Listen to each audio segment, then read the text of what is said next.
We're back! So guys, nandito na naman tayo, no? So hello, hi guys! Magandang hapon, magandang gabi, magandang umaga sa inyong lahat. So guys, this is Chin Rodriguez, Mamasagari Channel, a faith healer, also mata reader. So ngayong hapon, natatingnan natin na nagsasabi ng ating mga gabay. This is monthly gabay for the month of February 2024 for the sign of Scorpio. So, Scorpio, welcome to my channel. Ano kayang messages, advices, and spirit guides ang ating masasagap for today's video? Kanina naman kayang energy or kaganapan sa buhay ng mga Scorpio ang ating mahagilap. So guys, this reading is a general reading lamang. Hindi lahat makaka-resonate. Kunin lamang po makaka-relate sa inyo and comment down below kung kaninong energy ang ating nasagap. And of course, don't forget to like and subscribe my channel and hit the notification bell for more videos update. And of course, maraming salamat po sa mga walang sawang pagsuporta sa aking channel, lalo-lalo na hindi nag-skip ng ads, naway pagpalain kayo ng Diyos at may kapal, siksik liglig nag-uumapaw ang biyaya manibalik sa inyo. And of course, guys, thank you nga po pala sa mga walang sawang pagsuporta, lalo-lalo na yung mga nag-share ng aking videos. Maraming salamat po. No, saan yung mga nag-share ng aking videos, saan mang anumang uri na social aspect o sa social platforms, no? Maraming salamat po. So guys, ito na, no? So hagilapin natin. So ang bilis ng panahon. So this is the moment na kumbaga pangalawang buwan na ng taon na to, na 2024, ang mababasa natin. So guys, this is February 2024, monthly gabay. Umpisahan na natin.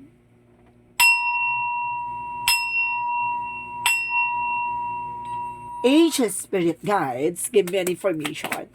Ano kayang messages ay ng ating mga gabay ang ating mga hagilap? So guys, there's a Knight of Swords. So guys, there's an information, there's a stress or anxieties. May mga bagay dito na kumbaga nagbibigay worries sa'yo. So ibig sabihin dito, it's either a depression or anxieties, or at the same time kumbaga nagkakaroon ka dito ng something sleepless night. And of course, there's the Sun card, there's a pure positivity. Magkakaroon ka ng pure positive outcome dito at magiging maganda ang magiging resulta ng kumbaga, ginagawa mo. And of course, there's a Hermit card, there's a soul searching. Kumbaga, nagbibigay linaw or natutuklasan mo na yung mga bagay-bagay, no? Tungkol sa iyong negosyo, hanap buhay, finances, career. And of course, there's a health and love life, di ba? Kumbaga, natutuklasan mo na kung ano yung mga bagay-bagay na kailangan mong ilagay or mag-set ng boundaries nang sa ganun proteksyonan mo yung sarili mo. Even your territory, love life and career, and of course, even your family, no? And there's the Queen of Pentacles. So there's practicality. Kumbaga, pagdating sa finances, no? Kumbaga, napakatalas ng iyong imagination and mindset dito, no? Or something perspective. And because there is a Queen of Swords, there is a bigger picture. So, makikita mo na yung magiging eksena dito. And of course, there is a success drive. So, ibig sabihin dito, magtatagumpay ka, no? Parang, piniti ka na lang ng iglap ng gano'n, no? Kaya magtataka kayo, parang ang bilis-bilis ng panahon at ang bilis-bilis ng pagkakataon sa'yo. And the star card is here. Wow! The sun and the star represent the healing and happiness. So, may katuparan sa mga pangarap mo, no? Kumbaga, magkakaroon dito ng something, kumbaga, himala or something kagalingan. And then, and of course, there's a wish fulfillment. And of course, the Knight of Swords represent the Knight of Cups. So, there's an offer. Itong offer na to, kumbaga, ma-relief yung stress mo. And of course, yung depression, pagdating sa opportunity na to, kumbaga mawawala yung iniisip mo, parang masusolusyonan. And of course, there's some Page of Pentacles investment, no? Matuto ka mag-invest on your own, no? So, let's see what is the Hermit card. Represent the Five of Wands. So, mayroon nagbibigay complication about sa spirituality sa'yo dito. May gumagawa ng humahad lang about sa finances sa'yo. So, maging aware ha, kumbaga naliwanagan ka na, alam mo na yung mag-set ng boundaries. Some of you na solusyonan na, or some of you hindi pa.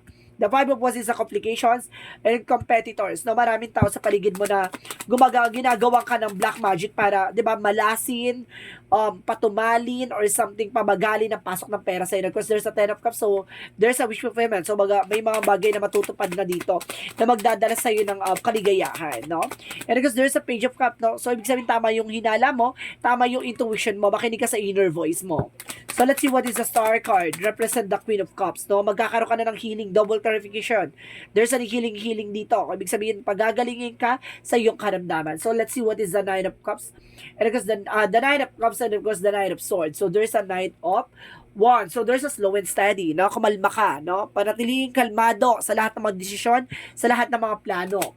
So let's see what is the Sun card. And of course, the Page of Pentacles. So there's a High Priestess. So there's a hidden agenda or hidden enemies. May mga bagay dito na kumbaga nakatago. May mga bagay dito na maglilinaw sa'yo. And of course, there's an unexpected moment. May mga bagay na hindi mo ina-expect. Ganda. So let's see what is the Hermit card in the Five of Wands. So there's an Ace of Pentacles. So there's a big money coming in. Daray! So may malaking pera, malaking involvement dito, maaring, di ba? Kaya siguro, maraming mga inggitera sa paligid mo kasi malapit sa'yo ang swerte, no? Kumbaga, ang pera ang lumalapit sa'yo. So, itong tao na to, oh my God, maraming inggitera sa paligid mo, nagigigil ako. Charis, and there's a full card. So, there's a leap of faith, no? Kumbaga, magtiwala ka sa process and progress. Kumbaga, magtiwala ka, there's a faith. Ibig sabihin dito, kumbaga, the more na, kumbaga, aggressive sila or something, greedy sila sa ginagawa nila, the more na nag-enjoy ka, the more na pasabog yung pasok na pera sa'yo. Ganun yung huwag kang magpapa-apekto din maka sa kanila. Hindi sila fresh, no? Lalo na yung masyushubis. And I guess there is a Nine of Pentacles, so there's a financial windfall. Some of you guys know, ulanin na ng biyaya dito ng langit. Wow, there's a potential for abundance. Taray, oh. Magkakaroon ka na kasagarahan. So let's see what is the star card of the Queen of Cups. So guys, there's a reward card. Wow, there's a travel. Talaga maraming ganap, team, maraming gala. Marami ka talagang rampa dito. Nangigigil lang talaga ako, no? Talagang galang-gala yung paa mo. So, ibig sabihin dito, marami kang ganap sa buhay. So, there is an information dito. Let's see. Kumbaga, magaganap dito, no, magdadala sa ito ng katuparan sa pangarap mo. Or either, may trouble ka dito na, di ba, matagal mo nang hiniling to. So, this is the moment na iikot ka talaga, iikot yung ulo mo. So, of course, para sinasabi dito na 7 of Cups na may opportunity na papasok. Ganon. And of course, wow, judgments. And wake up call. May red flag, may ingat ka, ha. Maraming taong susubukan kang guluhin para mawala ka sa concentration, mawala ka sa focus. Oh, distraction to, nagigigil ako sa kanila. Ibig sabihin dito, kailangan wag ka magpapa-apekto, ha? Maraming mga inggitera sa paligid mo, susubukan kang nilangin, susubukan kang guluhin. Huwag kang magpapabudol. So, let's see. What is additional messages for career? Pagdating sa career is a tower moment. So, there's some major changes coming in for you. Pagdating sa finances, talagang pasabog, bubulabugin ka talaga dito, ha? Pagdating sa career mo, magbabago, and there's an education. Matuto ka na. No, wag kang basta-basta, di ba? Wag kang basta-basta nagtitiwala kasi mamaya, di ba? Pagdating sa business, baka pabagsakin ka dito. Oh, mag-ingat. Mamaya pinagkakatiwalaan mo, mag-collapse yung business mo. No? Kumaga, 'di ba? Ubusin kung ano man yung mga kung ano man meron ka. There's a Two of Pentacles, so there's a balance pagdating sa love life. At the same time, there's a Devil. Oh, see? Pati sa love life, ginugulo ka. 'Di ba? Inaalis ka sa wisyo dito. 'Di ba? Alam mo, ang gitara talaga tong gumagawa sa iyo. Kasi at the same time, kumbaga, inaano niya tong para masira yung business mo. At the same time, sa career mo. And of course, there's a Devil for love life. O, tingnan naman natin sa health. Kung ano ka na siya health mo. Sa health mo naman, there's a temperance. Oh, sorry, there's a healing. Magkakaroon ka ng healing and new beginning. So, this is the moment parang, di ba, protektado ka. O, ha? So, sinasabi dito, guys, kumbaga, there's a solid foundation. Talagang, di ba, protektado ka. Gabay na gabay ka dito. So, let's see what is the magical fairy messages. So, what is the magical fairy messages for you?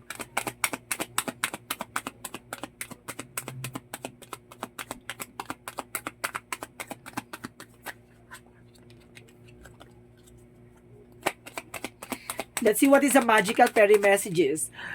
You got the power. So, talagang kuwang-kuwa mo talaga. Use your abilities, no? To resolve the situation, you can do it. So, kaya mo talagang masolusyon at kaya mo ilaban yan. Diba? Huwag kang magpapalus, no? Walang, kumbaga, walang duwag sa pamilyang to. Diba? Parang ganon. No? Kaya natin tong, tapusin.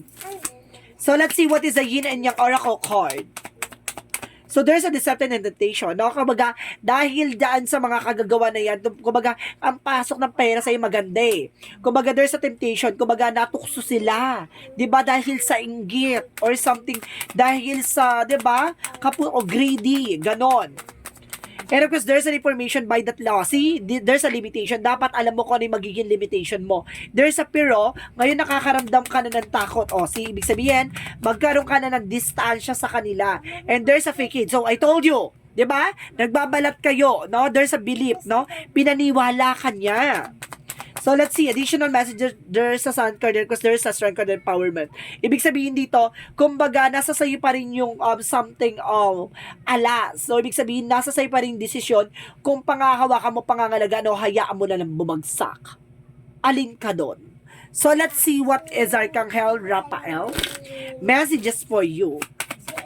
For Arcangel Raphael, messages for you is, leave the stressful situation behind. So, I told you, di ba? Pakawalan mo yung nagbibigay stress sa'yo or something behind the situation. No? Kumbaga, meron nagbibigay stress sa'yo dyan. May taong, di ba? Kumbaga, gumagawa ng kababalaghan sa'yo. No? Kumbaga, it's either inside job talaga to. So, there's a star batting by the activation. Ibig sabihin dito, kumbaga mag-activate na about sa spirituality, kumbaga bigla ka natauhan, bigla kang nawindang kati sa katotohanan. Ganon, parang bigla ka na lang pinukpok sa ulo na, ay, nagising na ako sa katotohanan, ganon. And the water your garden, so there's a rest. So kailan mo na ipahinga mo na yung utak mo. Masyado ka nilang pinaikot-ikot, pinabilog-bilog, ganon. Diba? So let's see what is the Romance Angels. There's a children. So, some of you may kinalaman pati yung mga anak mo, ha? It's either ginagawan dito ng something, no? And there's an affected. And because there's a reconciliation, no? Meron ditong something na babalik, no? From the past. Oh my God. Sino yan? Sino itong babalik sa nakaraan mo? So, let's see what is the energy. The energy is all tied up, no? Kailangan mo nang kumawala sa negativities. At the same time, there's a door to the personal healing and happiness. So, may bukas ang pintuan para sa kagalingan at kaligayahan. Diba? Pasabog ka dyan. And because there is a temple path, There's a temple path for discoveries. Marami kang madidiscover. My God. And the sun card. Oh my God! 3 beses lumabas yung the sun. So, ibig sabihin dito, ang laking signs na sinasabi na magkakaroon ka ng kaliwanagan at magkakaroon ka ng positive outcome. So, ibig sabihin guys, solusyonan hanggat maaga pa. Kasi bibigyan niya ng kaliwanagan lahat ng mga kaganapan. Diba? May mga bagay na kumbaga nakatago, ngayon ay malalantad. So, let's see what is additional messages for Angel Spirit, guys. So, there is a divinity, enlightenment. May mga bagay na maglilinaw na sa'yo dito, no? Kumbaga, magbibigay kasagutan. I told you, di ba? Parang bigla ka na, parang back out. Parang nawindang ka, naliwanagan ka sa lahat na nangyayari. There is a boundary. So, kailangan mo mag-set ng boundaries para nang sa ganon, hindi na makapag-create ng negativities. And of course, there's a flexible. Kailangan maging flexible ka, and there's a personal power. Alam mo dapat kung saan siya ilulugar. Ganon. So, let's see what is additional messages. So, let's see what is additional messages for Angel Spirit, guys. So, there's a guilt. So, some of you, ha, kumbaga may galit dito, ha, may lihim na galit or inis. And there's a friendship. Oh my God, kaibigan mo to! May kinalaman, it's either your friend or something, may friendship dito. No? And of course, there is the gratitude. So, ibig sabihin dito, kumbaga maging thankful ka sa mga opportunities na, di ba, nagbibigay sa'yo ng eksena.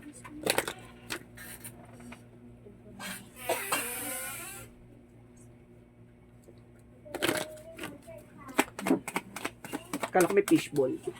Because there's a strength card. So, there's a information na kumbaga palakasin, patibahin, patapangin, maging matapang kati. Kumbaga kalabanin mo sila, wag ka lang magbukang kalaban, ha?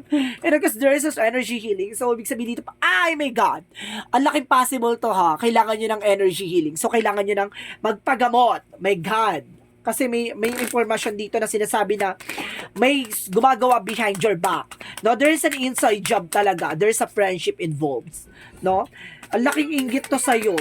Hindi mo na malaya na may inggit pala to sa'yo. So, let's see what is Arcangel Michael. So, there, and of course, detach from the situation. Kailangan mo na kumawala sa situation, no? Kailangan mo na umalis sa mga nangyayari sa'yo. At the same time, there's a lean God and angel support. No, sinusuportahan ka ng ating angel spirit. So talagang 'di ba, nakapanalig sa iyo ang poong may kapal. So sinusuportahan ka. Kaya mo to nabasa tong reading na to kasi tumugma sa iyo at the same time napanood mo to kasi may gustong ipabatid na mensahe sa iyo ang ating gabay, no? Kapag ito ay talagang tumugma sa iyo ang lumagapak, alam mo na, there's a victim. Biktima ka. No? Maaring biktima ka lang dahil sa kabutihan mo. There's a renewal, no? Huwag ka mag-alala, magkakaroon ka ng something new or pagbabago magaganap, no? Magkakaroon ka ng simula ulit, magsisimula ka ulit ng panibago. And because there's a mythology for a new romantic cycle begin. So, magsisimula na ang panibagong chapter pagdating sa pag-ibig. And the look at the bigger picture. Lagi mong titignan ang magiging magandang kahihinatnan, no? Kumbaga, kahit na gano'n ang mga nangyari behind your back, kumbaga, tignan mo yung magiging kumbaga, current situation of course, sa magiging outcome or sa, ibig sabihin, in the near future mo. No? Kumbaga, wag ka tumingin sa nakaraan, tignan mo yung magiging maganda pang bukas, no? Parang gano'n. Because there's an information by the Whosoever, whatsoever you shall do will my all my Father which in the heaven, the same is my brother and my sister and my mother. Ibig sabihin dito, lahat ng mga bagay daw na ginawa sa'yo, no? Yung mga bagay na ginawa mo or ginawa sa'yo ng mga tao sa paligid mo, even your father or something na mag-anak mo, no? Kumbaga sinasabi sa'yo dito, ganun din yung, kumbaga, magiging balik sa'yo. So, ibig sabihin nito, may mga bagay lang talaga na, kumbaga, naging mabuti ka, naging mas, kumbaga, ang pinaka nangyari dito, naging masama sila sa'yo, wag kang gagante, no? Hayaan mong ibalik din sa kanila yung mga ginawa nila, no? Ibabalik sa iyo yung kabutihang ipinagkaloob mo sa kanila in other way, no? So, ibig sabihin nito, wag kang mawalan ng pag-asa na lahat ng mga mabuting ginawa mo ay walang, kumbaga, may kaakibat yung kabutihan din na ibabalik sa iyo. So, let's see what is Angel's answer.